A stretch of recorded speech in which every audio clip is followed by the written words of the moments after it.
Hey everyone, it's Carrie from Carrie's Wreath Creations. I am here today to show you a couple of different petal techniques. So you see in front of me is a completed wreath that I made from a wreath kit. I do sell wreath kits in my Etsy shop, and you will be able to see the link to that in the description box below. So this is obviously a St. Patrick's Day wreath kit, but what I wanted to show you is that with the materials you receive in the kit, you can do a couple of different petal techniques to either mix in with the traditional style that's here or just change up the look of your wreath completely. So basically it's one kit that you can make a couple of different ways. I am not going to go through an entire wreath making process in this video. It is simply to show you the petal technique. So you will need to watch one of the full-length tutorials if you've purchased a kit, or even if you're just someone who's interested in learning different petal techniques. If you need help with where to place the wreath petals on the frame and things like that, you will still need to watch a full-length tutorial video. So just check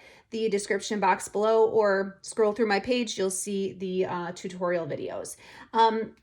So with this particular wreath here, I've used the Dean Michael Daisy petal, and that is what I show in my full-length tutorial. So I will not be repeating that here. You can see how to fold this particular petal in any of the tutorials.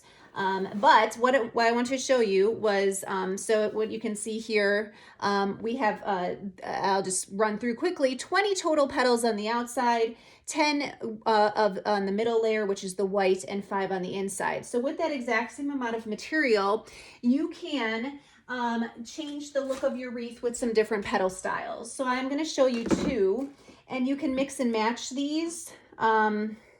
Again, I'm not going to talk too much about the frame or the placement. This is really simply to just show you some different petal styles. So I just have a frame here ready to go with a zip tie, and I'm going to show you the folds. Okay, so I have 10 by 10 poly burlap. Here are my factory edges. Here are my cut edges. I do cut it with a wood burning tool. Again, for further details, please see one of my full-length tutorials. So what I do is I have it curl side up. This is actually pretty flat. It's been sitting for a while, but I can still tell where the curl is. And I'm going to turn this into a diamond shape. I have a couple of clips ready, and you'll see in a moment why that's helpful. Not 100% necessary, but helpful. I'm going to fold this into a diamond shape. Now, the first petal I'm showing you is sort of a pinwheel style petal with sort of a pointed petal style. Normally in our Dean Michael Daisy petal, we want this top to stay really nice and neat and connected. But for this petal, it's actually more important to keep the two sides together. So I'm going to go ahead and clip those. And it just helps while I'm folding to keep those together. Also, if your piece is not completely, or exactly, I should say, 10 by 10, that's okay. If this isn't going to match up exactly at the top, that's okay. You really want these two edges to stay together for this particular kind of petal. So that's why I'm clipping that and not this. Okay, so I have my triangle. Bring this point down to meet your folded edge. Okay, and then fold the entire thing over. Okay, now I'm not folding where this is going on top. I'm folding it a little bit at an angle. Okay, just like that. Now, at this point, I remove my clips. Okay, and what I'm looking, oops, I kind of threw that one. What I'm looking for here is I'm going to be gathering this part. And when I do that, I want these two tips to be very even. I don't want this one to end up like down here, because then you're making kind of a pinwheel style. It's going to look really funky if these aren't matched up. So I just kind of check that, and they look good, and then I scrunch. Now, this is definitely a lot to grab here. It's going to be pretty bulky, but that's okay. And that's going to go into the zip tie about a fingertip length. Okay, and we tighten that up. All right, and we have this. Okay, I'm going to do that one more time, and then I'll show you what a completed section looks like. Again, please don't watch this video as a standalone video unless you're just learning different petal techniques.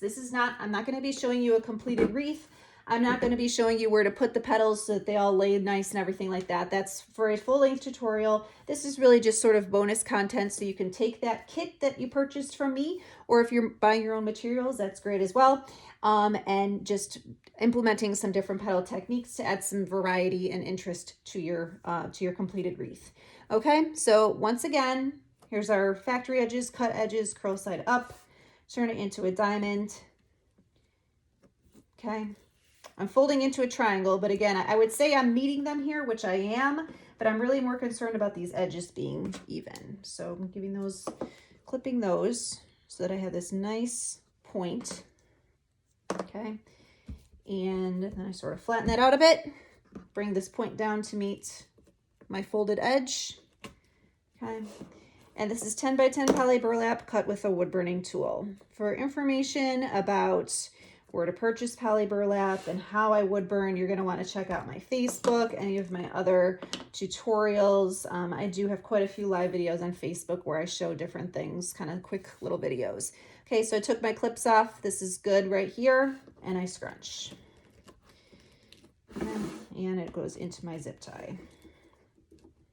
You can certainly pre-make petals if you want and then zip them all in later. If you want, you could hold them together with the clamps or with a little elastic band.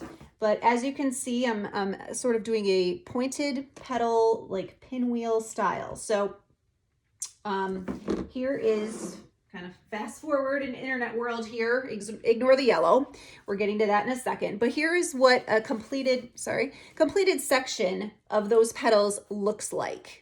Okay, so when you get them zipped in, you're going to want to, so you can kind of separate these a little bit, because if they're too much on top of each other, then you're not going to have that nice even spacing. So I would say once you have either your entire row done, or even after the whole wreath is complete, you can kind of spread these out the way you want them to make that pinwheel style sort of nice and complete.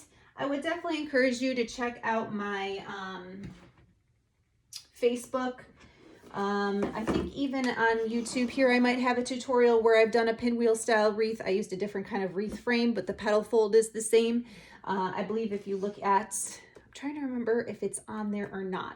It's a Mardi Gras style flower. I'm not sure if it's on YouTube. I'd have to go look, and I'm not going to pause right now. But I know for sure it's on a Facebook Live where I did a pinwheel style Mardi Gras flower. It's purple and green if you want to go check that out. All right, so that's style number 1. You can certainly mix and match that with the traditional Dean Michael daisy petal that I show in the full-length tutorial, or you can do that completely on your own. You will have enough materials in your kit to do the exact same petal placement and number of petals and still get a nice full wreath. So that's option 1. Option 2, I'm using just like, this is like, I would probably throw this out because it's starting to fray, but I'm just using kind of scraps here to do my demonstration. So let's talk about the second thing you can do. And this one definitely does integrate really nice with the Dean Michael daisy petal if you wanted to use this for maybe your outside layer, or you could certainly do an entire wreath like this if you wanted to. Okay, so here are my factory edges, cut edges, curl side up. Okay, now this is different from any petal that I've shown previously. Most of the time we're always starting in a triangle shape. This one we don't. Okay, you're going to bring the top to about approximately the middle, okay, like that, and then the same thing on the bottom. Okay, they're overlapping a tiny bit right here in the middle. Okay, and then I'm gathering right here down the middle. Okay, and I don't have a certain number of gathers or anything like that. But I'm doing that. Okay, so I get this sort of like bow tie looking thing.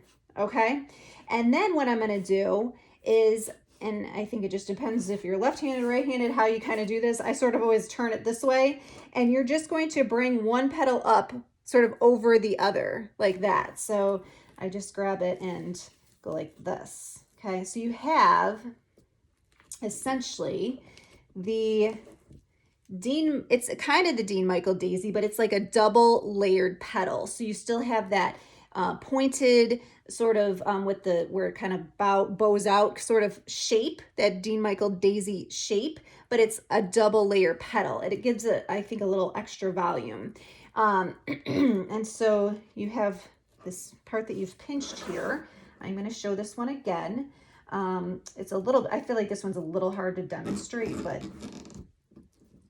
it's a little bit unexact, right? Because you have this overlap, and sometimes, you know, you're going to have, not only does the petal itself overlap, but the petals that you add on after are going to overlap too. So, but yeah. So this will just give you, you know, instead of having that again, for comparison purposes, you know, let me pick this up again and show you. Sorry. So here's your Dean Michael daisy petal. You know, this is essentially the same kind of shape, just with that sort of double petal look. It gives, I think it makes it a little bit more full, but then again, you don't have the benefit of the double layer where it looks really, I guess, thick. I don't know, that's not really the right word, but when you put one over the other, obviously the color is a little bit just more potent.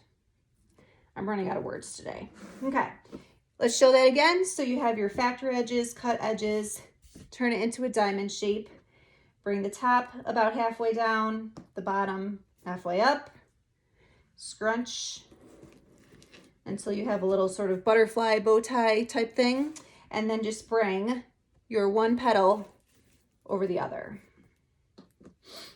Okay, and this whole amount, well, you can't see because my hand's in the way, this whole amount down here is what you're grabbing and putting into the zip tie. Okay, there's a little less, I feel like, straightening on this one before it goes into the zip tie. It's really just going to depend how it lays next to the other ones once it's in there. Okay, so I put that, and I want to follow some sort of pattern the way that they're overlapping here. Okay, so there's two of them in there. Okay, and here is an example of a completed section with that style.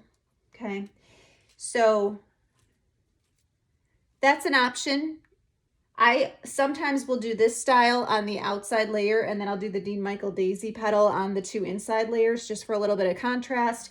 You could do an entire wreath with this style if you really wanted, and the same thing with your pointed petal style. So again, please be sure to watch a full-length tutorial to see petal placement. Feel free to purchase a wreath kit in my Etsy shop so you can practice and show me what you come up with combining these different petal styles, and maybe even coming up with a few new ones on your own. But again, the whole point of the wreath kit is that you get the amount of materials that you need to do any one of these styles, or of course the traditional style, with all the same amount of materials, same petal placement, all that good stuff. So it's one kit that you can make a couple different ways.